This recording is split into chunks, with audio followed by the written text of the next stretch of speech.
Hi guys, Mason here. I see a lot of people buying new to them KLR 650s, bringing home either late model used or in the case of this one, almost brand new but used. Obviously with them being out of production, used bikes are the way that things are going now. This is all we're gonna get. Having said that, there are some great buys out there to be had on good quality used KLR 650s. This is not mine. This is a friend of mine's. He picked it up a couple days ago and brought it back to the shop, and I've kind of gone over it for him. But it got me thinking about 5 things that I think you should have a look at when you bring home your new to you KLR 650.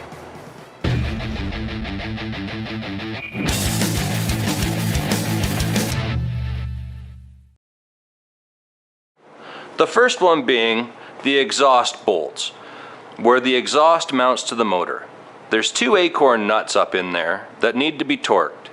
And I'm not sure how well you can see it here, is those bolts up there on the exhaust manifold where your exhaust pipe actually bolts to the motor. We are going to check the torque on those. Those tend to loosen off very regularly, and a lot of that contributes to the pop that you get on decel out of the exhaust. So we're just going to check the torque on those and see how they are. Good tip right there. So the torque for those nuts is 21 Nm, 15.5 foot-pounds.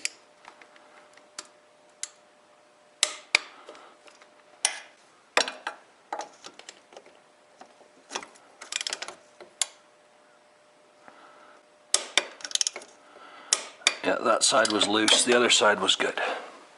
Just good to keep your eye on. The other thing that we're going to check is this flange here where the header meets the exhaust pipe. If that one becomes loose, it will melt a hole in the bottom of your airbox. And as you can imagine, you just generally don't want that to happen. So to get to it, we're going to remove these 2 Phillips screws that are hiding the reservoir for the rear master cylinder.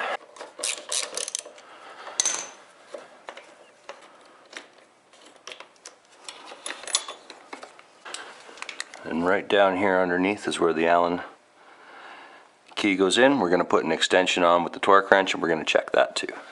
So that's the exhaust pipe clamp bolt and muffler bolts to the same foot-pounds, 15.5 foot-pounds. And that's a 6 mil.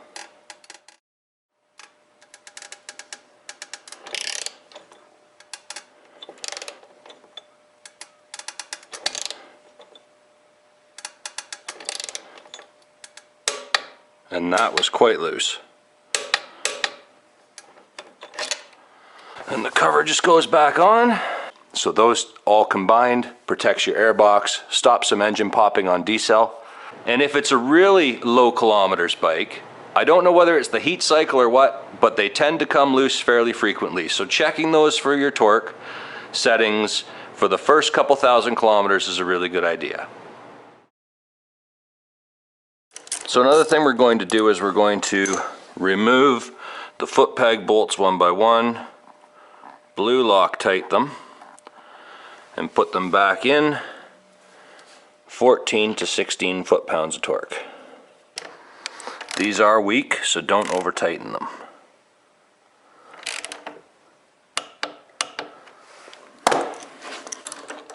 And for simplicity, I just do them one at a time.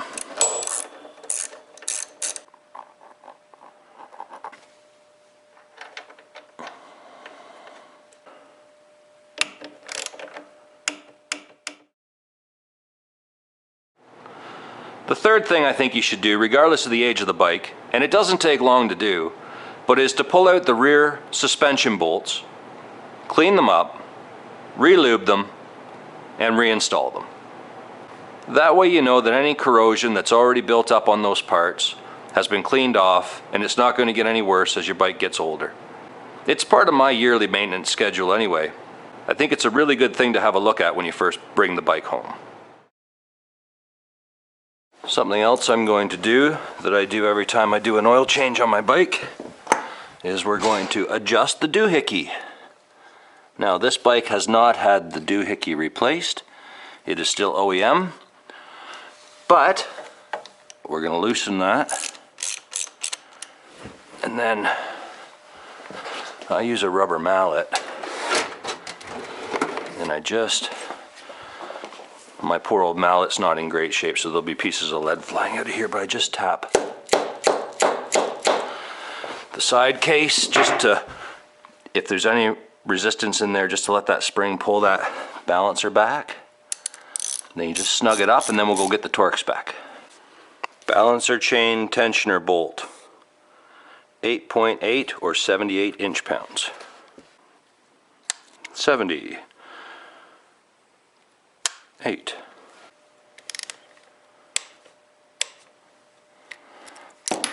Then this little plug goes back in.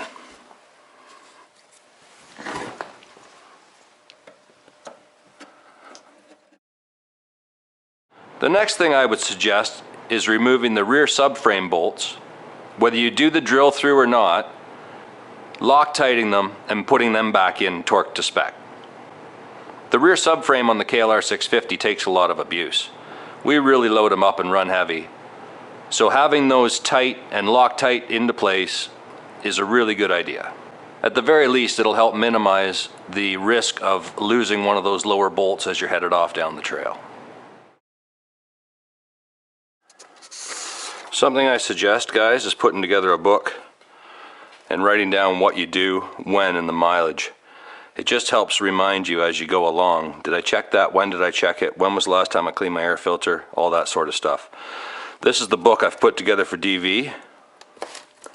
That's mine as it sits now. So it really does help. I can't remember everything that I did to it. I very often end up going back to that book to see what's going on. Other than that, your safety check's going to check the rest for you. It'll make sure you have good brakes and tires. Check your tire pressures, change your engine oil so that you're starting fresh, and I say you're good to go. You should have many, many years of good riding out of one of these. The KLR 650s are absolutely fantastic. I have nothing bad to say about mine. I've put it through hell and back, and it stood every bit of it. So thanks for watching, guys. I hope that helps. It doesn't cost anything to do those items other than the price of a bit of Loctite, but it sure is peace of mind as you head off down the road. Like, subscribe, and share. Thanks for watching, and as always, I will catch you guys on the next one. That's it for me. Mason out. Hey guys, if you liked that video, hit the thumbs up button for us. It goes a long way towards helping out the channel. And if you're new here, hit that subscribe button in the upper corner for new videos every Sunday. Be glad to have you along for the ride.